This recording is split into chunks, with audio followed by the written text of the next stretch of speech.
Good morning, students. In the last class, we have started with the topic population explosion and the method to control overpopulation. So, today we will learn about birth control methods, which is the best method to control overpopulation.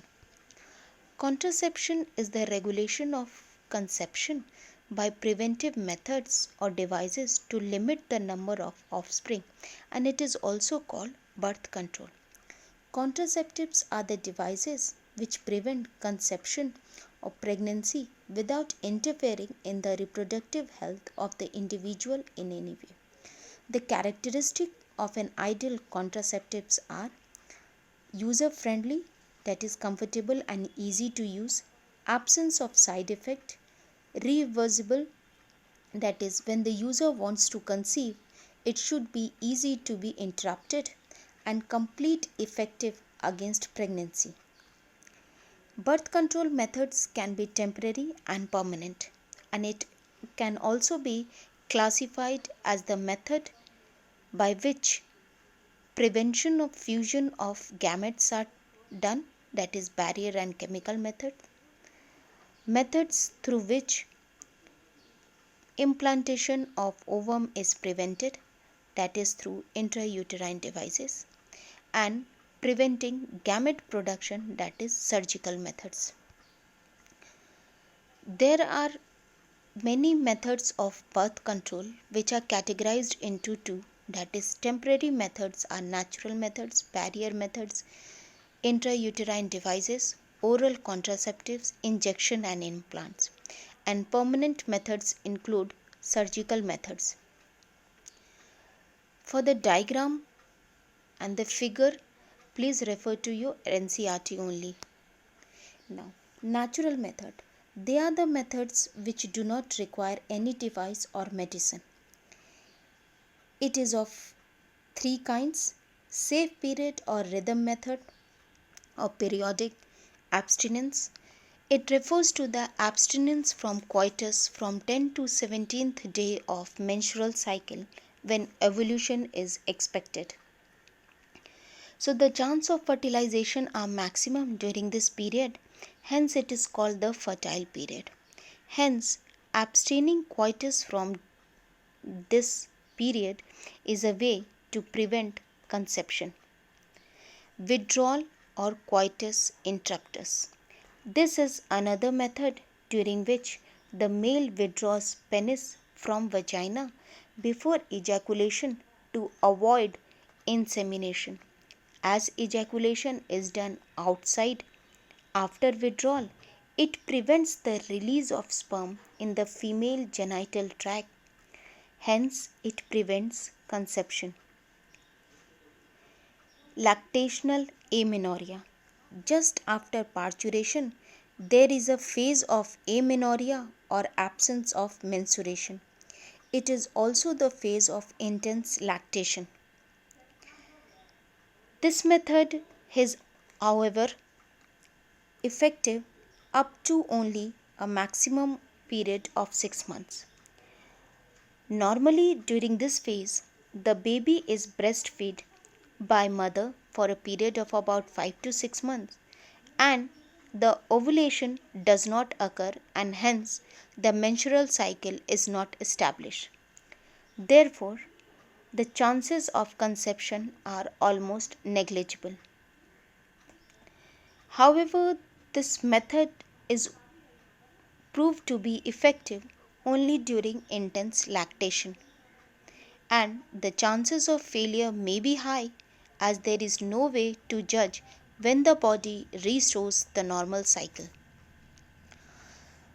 Barrier methods are the one that prevents ovum and sperm to physically meet by putting a barrier between them. The barrier can be used by males or females. Barrier used by males includes devices like condoms, which are made up of thin rubber or latex sheath and are used to cover the penis in male before coitus. The ejected sperm remain in the condom and do not enter the female genital tract, hence it prevents conception. Condoms are also used to prevent sexually transmitted disease like AIDS. Barriers used by females are like diaphragm, cervical caps, and walls. Diaphragm and cervical caps are also made up of rubber and inserted into the female reproductive tract to cover the cervix. They are reusable, so they prevent the entry of sperm through cervix. Spermicidal creams, jellies, and foams are chemical methods which are used along with these barriers to increase their contraceptive efficiency. Next is intrauterine devices. These devices are inserted by doctors in the uterus through vagina and are only used by females. These devices are made up of plastic, metal, or combination of the two and are inserted into the uterus to prevent conception. These are called loops, spirals, rings, shields, or TS depending upon the shape. So, IUDs are of three types, that is, non medicated, copper releasing, and hormone releasing. Non medicated, for example, Lippes loop, increases phagocytosis of sperm within the uterus. They are made up of polyethylene impregnated with barium sulfate and stainless steel. Next is copper releasing IUDs. Copper IUDs, commonly called copper Ts, have ionized copper and they have a local anti-fertility effect by bringing about release of toxic cytokines which suppresses sperm motility and their ability to fertilize the ovum. This device is to be replaced after 3 to 5 years when copper release becomes scanty due to calcium deposition. Next is hormone releasing IUDs. These make the uterus unsuitable for implantation and the cervix hostile to sperm.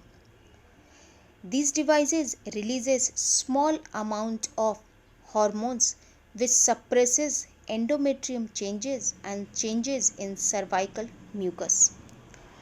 So, intrauterine devices are ideal contraceptives for female who want to delay pregnancy, and it is one of the most widely accepted contraception method in India.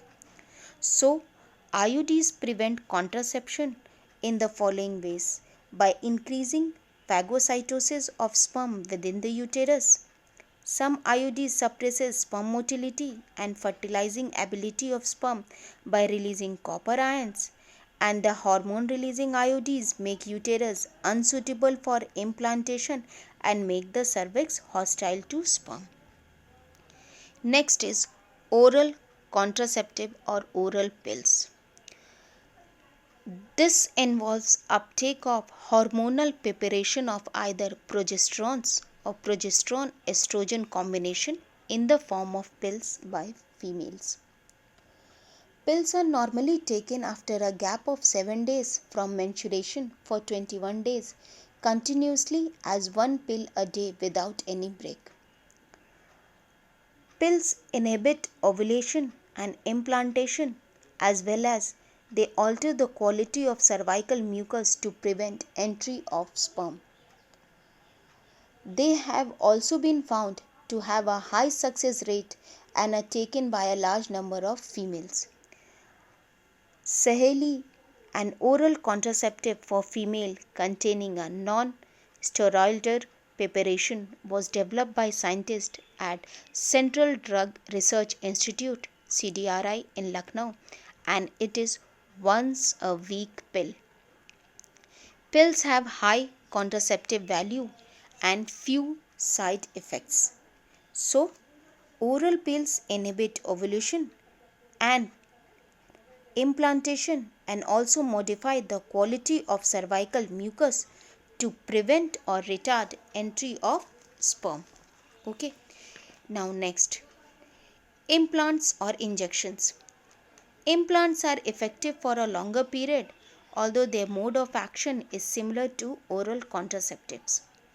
Progesterone alone or in combination with estrogen are used by females as injections or implants under the skin.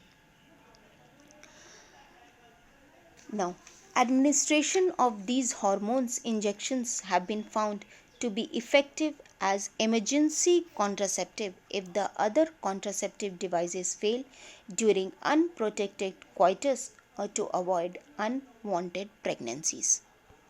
Next is surgical methods. They are normally irreversible and are employed as a terminal method to prevent any more pregnancies. These methods block the transport of gamete, thereby prevent conception. So in males, a small part of vas deferens is removed and tied up through a small incision on the scrotum, and this is called vasectomy. In females, a small part of fallopian tube is removed and tied up through a small incision in the abdomen or vagina, and this is called tubectomy. This procedure is reversible as the cut ends can be rejoined. Okay. Now, with this we came to an end. In this class, we studied about some common contraceptive or birth control method. In the next class, we will deal with the medical termination of pregnancy and sexually transmitted diseases. Till then, keep revising and thank you.